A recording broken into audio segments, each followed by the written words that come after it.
রোজা শুধুমাত্র ইবাদত না, রোজা হলো একটা আধ্যাত্মিক চিকিৎসার নাম। এই জন্য আমার আল্লাহ নিজের হাতে বান্দারে পুরস্কার দিব।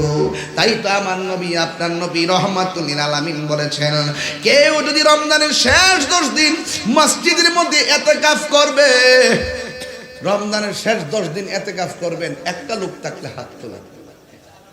এবার ইতিকাফ করবেন, কেউ আসেননি?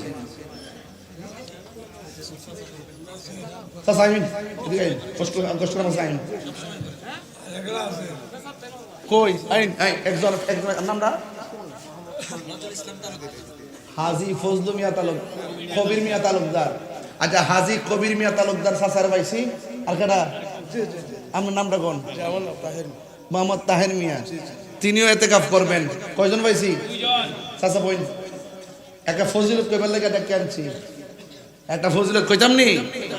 আল্লাহর হাবিব বলেন, যারা রমজানের শেষ 10 দিন মসজিদে ইতিকাফ করবে, তার আমল নামায় আল্লাহ পাক রব্বুল আলামিন 2টা হজ আর 2টা উমরার সওয়াব দিয়ে দিবেন। 3বার কোন সুবহানাল্লাহ কোন গেলেগা। মহল্লার মধ্য থেকে যদি একজন আদায় করে, সবার পক্ষ থেকে আদায় হয়ে যাবে। যদি কেউ আদায় না করে, তাহলে সবাই গুনাহগার হবে। তো যেই লোকটা আপনার জিম্মাদার নিচে মুতাকিফ মসজিদে ইতিকাফ করবে, আপনার উচিত তার দোয়া নেওয়া, আপনার উচিত তার ইজ্জত করা, আপনার উচিত তার পাশে থাকা, আপনার উচিত তাকে সহযোগিতা করা।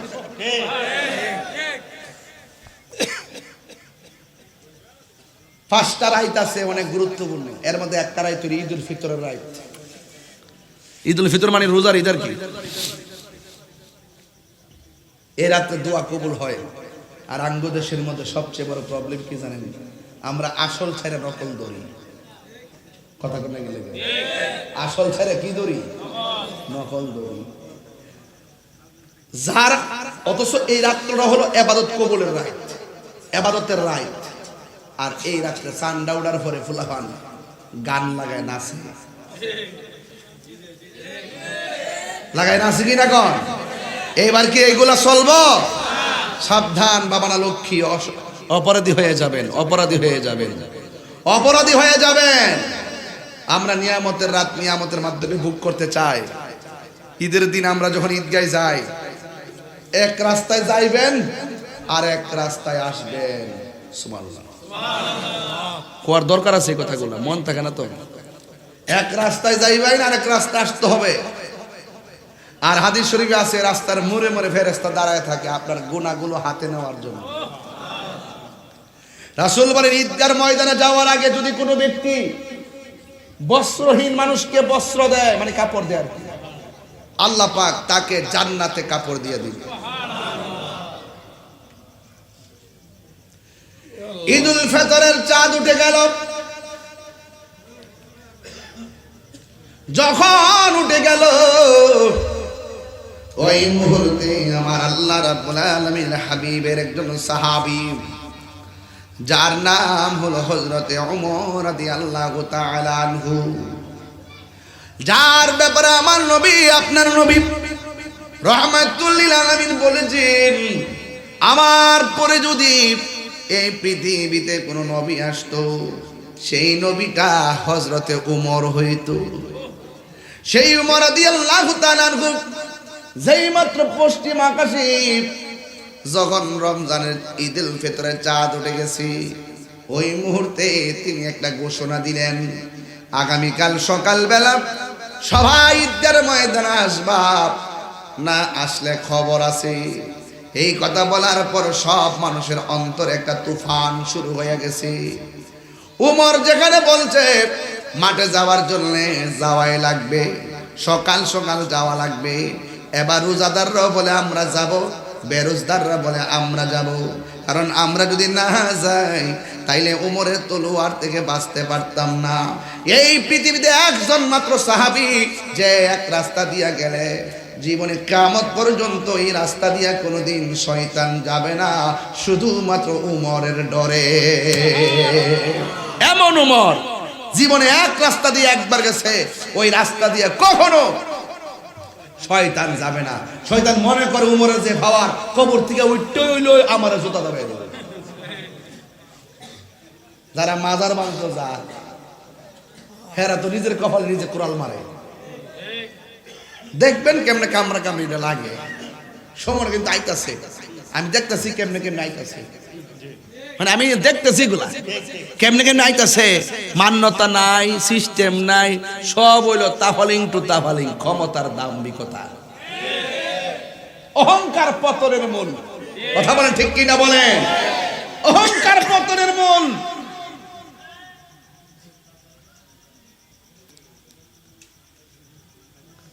উমর এমন উমর ছিলেন যে বলছে মদ খাওয়া নিষেধ। কে বলছে? আল্লাহ। উমর এটা প্রচার করছে। এক পাগলা রাত্রেবেলা মদের এমন নেশা উঠছে, গোপনে গোপনে গেছে মদ খাইতে। মদ ইত্যাদি খাইছে, খাই আবার আরেকটা বোতল লইছে এমনি। কিছু লোক আছে না, অভ্যাস হয়ে গেলে ছাড়তে পারে না। যেখানে বাঘের বয়স সেখানে রাত হয়। সে আল্লাহর কাছে বলছে, আল্লাহ তুমি দেখলে দেখছো, উমর যাতে না দেখে। পাগলার কত হইলে আমি তো মরলেন আমার তো, আর উমর তো ডাইরেক্ট খুবাই লেব। এর লাগে উমর থেকে বাঁচবার লাগে আগে কি করছে? আল্লাহর কাছে দরখাস্তটা করছে। যেখানে বাঘের বই সেখানে রাইট হয়। হাজার হাজার সিন্নি রাস্তা দিয়া যাক, কেউ পুলিশ ধরে না। যেটার মধ্যে গাঞ্জা আছে এটি সামনে বলে, ওটা তো দৌড় মারে। ওই দিন ছিলাম এক রাস্তা দিয়া, কই জানো, দেখলাম যে এক মহিলা গাঞ্জা লিয়ে ধরা গেছে। বড় অদ্ভুত পৃথিবী হয়ে গেছে।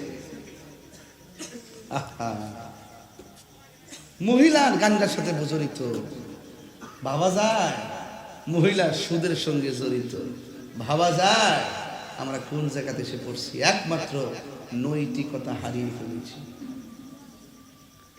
রমজান যদি আপনাকে মানুষ করতে না পারে, আপনার মতো দুর্ভাগা আর কেউ নাই।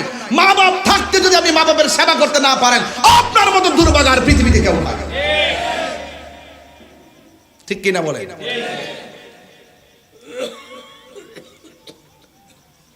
যে মাত্র কাছে আল্লাহ তুমি দেখলে দেখছো, উমর যাতে না দেখে, একটু পরে চাই দে উমর দাঁড়ায় নিচ্ছে। উমর রাদিয়াল্লাহু তাআলা হয়ে এইভাবে দেখ, উমর রাদিয়াল্লাহু তাআলাকে দেখে এইভাবে লোকটা কাঁপতাছে। উমর বলে, কাঁপো কেন? ওই লোকটা মনে মনে আল্লাহরকে, আল্লাহ প্রথম তো কইছিলাম উমর দেখলে দেখছে, তুমি দেখলে দেখছো, উমর যাতে না দেখে। এখন তোমার কাছে একটা কথা, কি তা? আল্লাহ আজকে যদি উমর হাত থেকে আমি বাঁচতাম পারি, জীবনও আমি মদ পান করতাম না। অন্তর্জামী কেডা? আল্লাহ। কথা কই না, অন্তর্জামী কেডা? ওমর রাদিয়াল্লাহু তাআলা আনহু বলেন, পাগল তুমি কেন এমন ভাবে এলোমেলো করতেছো? ওই পাগলা কই, ওমর গো আপনি নিষেধ করেছেন যেন আমরা মদ পান না করি, কিন্তু আমি মদ পান করে ফেলেছি। আর আমার হাতের মধ্যে মদের একটা বোতল নিয়ে রওনা দিয়েছি। আমি জানি আপনি দেখলে আমারে খবর করবেন। আমি আল্লাহর কাছে তওবা করেছি, আল্লাহ আমি যদি আজকে বাঁচতে পারি জীবনে আর আমি মদ পান করব না। এবার ওমর বলে, খবরদার বোতলটা বের করো। এবার বোতলটা বের করেছে। ওমর তাকায় দেখতেছে এটা মদের বোতল না, এক রাওয়ায়াতে লেখে দুধের বোতল, আর এক রাওয়ায়াতে লেখে মধুর বোতল। লেভেলটা আমার আল্লাহ পরিবর্তন কইরা ওমরের হাত থেকে বাঁচাইয়া দিয়েছে।